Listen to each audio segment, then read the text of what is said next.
वहाँ की पुलिस का जो रवैया है वो ज़्यादा गलत है। पुलिस का रवैया ठीक नहीं है, नहीं होना चाहिए।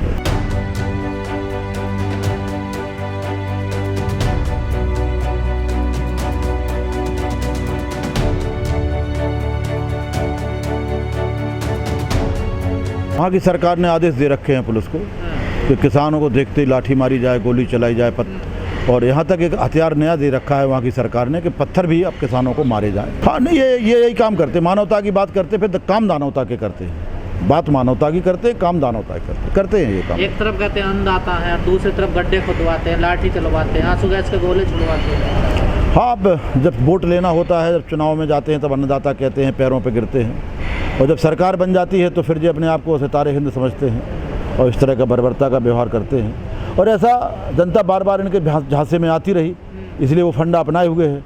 लेकिन अब जनता इस हिंदुस्तान की, अकेले हरियाणा की नहीं, इस पूरे हिंदुस्तान की जनता इस तरह के झांसे में आने वाली नहीं है। इस किसान आंदोलन ने निश्चित कर दिया है कि अब गलत चीज़ों को बर्दाश्त नहीं किया जाएगा। हाँ, नहीं, टस्से मस तो हुई है, क्योंकि जब आंदोलन की शुरुआत हमने की तो इन्होंने कहा था गंगा जल की तरह पवित्र है हमारा कानून, सोने के अक्षरों की तरह बिल्कुल चोखा है, एक भी शब्द नहीं बदला जा सकता है।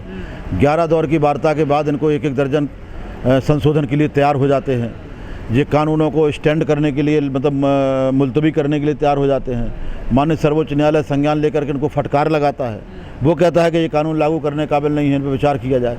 तो आए तो हैं, माने तो हैं, सरकार की हठधर्मी उजागर हुई है। लेकिन अब ये अपनी वो हठधर्मी जो थी, धीरे धीरे जब इनकी सारे चीज़ें उजागर हो गई, देश की जनता ने, 130 करोड़ जनता ने इनके सारे आरोप खारिज कर दिए, सारी चीज़ों को उजागर हो गया, तो अब हठधर्मी वो है, वो अब थोड़ा सा झिझक में, शर्म में बदल गई। ये तो भाई सरकार बताएगी, केंद्र सरकार बताएगी कि आंदोलन कब तक ख़त्म होगा। हम लोग तब तक आंदोलन चलाएंगे जब तक हमारी मांगों को नहीं माना जाता।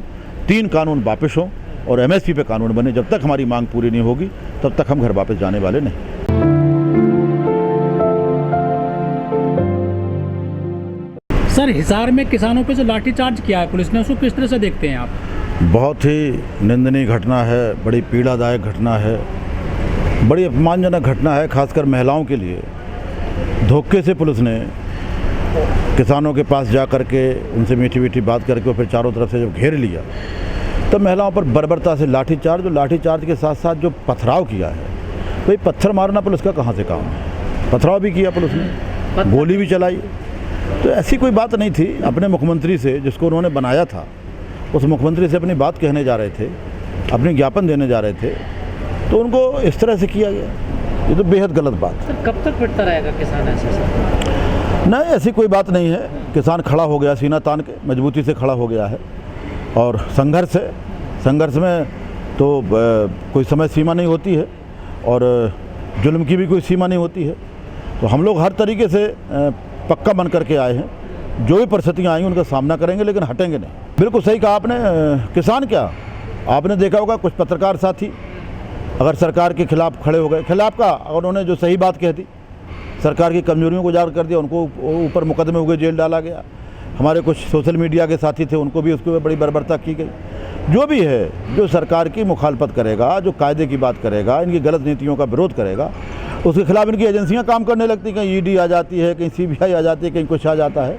तो बहुत सारे हथियार हैं इनके पास, उनका जो प्रयोग करते हैं। तो आप कैसे लड़ोगे इन हथियारों से सर? हम लोग शांति से लड़ेंगे, गांधीवादी तरीके से लड़ेंगे। जो हमें संविधान ने एक अधिकार दिया हुआ है कि शांतिप्रिय आंदोलन करने का अधिकार है, हम शांतिप्रिय तरीके से, लगभग 6 महीने पूरे होने जा रहे हैं, हम शांतिप्रिय तरीके से लड़ेंगे। इनके जुल्म का जवाब हम शांति से दें। जब यहाँ ये कहते हैं कि वो आंदोलनकारियों से कोरोना फैल रहा है, आंदोलनकारी ही देश में कोरोना फैला रहे हैं, वो माननीय मुख्यमंत्री जी कार्यक्रम करने को आते हैं, तो किसानों ने कहा कि चलो बात कर लें, मुख्यमंत्री जी से पूछ लें भाई कि हमारे कार्यक्रम में कोरोना होता, आपके में नहीं होता, ऐसा कौन सा फंडा हमें भी बता दो, तो हम भी उस फंडे को अपना लें, हमारा भी बचा रहेगा। तो इस तरह से बातचीत करने अपने मुख्यमंत्री से जा रहे थे। जनता जनार्दन है और जन नेता को बात सुनना चाहिए।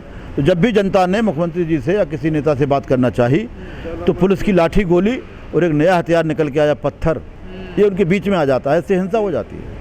इसकी जिम्मेदार पुलिस है, हरियाणा सरकार है, मानेगी। जुल्म की भी एक सीमा होती है, जुल्म की भी एक इंतहा होती है। जब ये इंतहा तक जुल्म कर लेंगे और हम लोग फिर भी पीछे नहीं हटेंगे तो तब इन्हें मानना पड़ेगा, मानेगी। देखो, सरकार हो या कोई भी राजनीतिक दल हो, इनकी प्राण जो होते, इनकी जान होती, वोट होता है। तो और वोट बैंक का जो भी होता है वो चुनाव में खुलासा हो जाता है, दूध का दूध पानी का पानी हो जाता है। तो जो चुनाव आए हैं, विधानसभाओं के चुनाव हुए, कुछ उपचुनाव लोकसभाओं के हुए, कुछ उत्तर प्रदेश में पंचायत चुनाव हुए, इन चुनावों ने इनकी पूरी चीज़ का पूरा भंडाफोड़ कर दिया। वोट बैंक की पॉलिसी का एक आईना दिखा दिया इनको कि आज की पोजीशन ये है और ये आंदोलन अगर चलता रहा, किसानों का अपमान इसी तरह किया जाता रहा, किसानों को इसी तरह इग्नोर किया जाता रहा, किसानों की बात को नहीं माना गया, तो आगे का आईना आज से दिखाई दे गया, कल की तस्वीर और ज़्यादा भयावह होगी। बहुत सारी चीज़ें हैं। आज कोविड की परिस्थिति है, कोविड की महामारी है। इनकी तैयारी के सिलसिले में आए, उसकी लोगों की परेशानी में मजबूती करने के लिए आए, किस तरह से मेडिकल सिस्टम मजबूत होगा, क्या कमियां वो देखने आए। तो हमारे टिकैत साहब से नरेश जी से अनुरोध किया गया। तो सामाजिक तौर पर जो उनके एक मानवता का नाता है, इसमें कोविड की महामारी में जो हमें जनता के साथ खड़ा होना चाहिए और उसके लिए जो भी कुछ अच्छा करना चाहे उसको एक मौका देना चाहिए। इन चीज़ों को देखते हुए विरोध को स्थगित किया गया था। सर, सीएम खट्टर भी तो इसीलिए आए थे, वो भी कोविड हॉस्पिटल का उद्घाटन करने आए थे। लेकिन वो ये यहाँ के प्रशासन ने, शासन ने निवेदन प्रार्थना की और अपनी मजबूरी समझाई। वहाँ कोई बातचीत नहीं करते हैं, वहाँ लाठी और गोली बातचीत करती है। वो एक नया, एक और इनका बातचीत करने का तरीका पत्थर आ गया है। वहाँ जो सीधी बातचीत दूसरे तरीके से करते, अगर ये यहाँ इस तरह का ये तरीका अपनाएंगे, यहाँ भी किसान पीछे नहीं हटे। तरीके अलग हैं।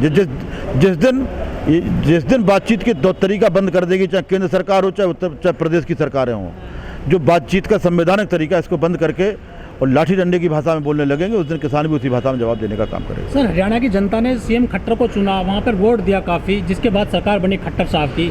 लेकिन वहाँ की जनता सीएम साहब को ना ज़मीन पर उतरने देती है, ना हेलीकॉप्टर उतरने देती है, ना मंच पर चढ़ने देती है, जबकि उस संवैधानिक पद पर एक आसीन है सीएम खट्टर साहब। ऐसा विरोध किया जायज़ है जनता द्वारा?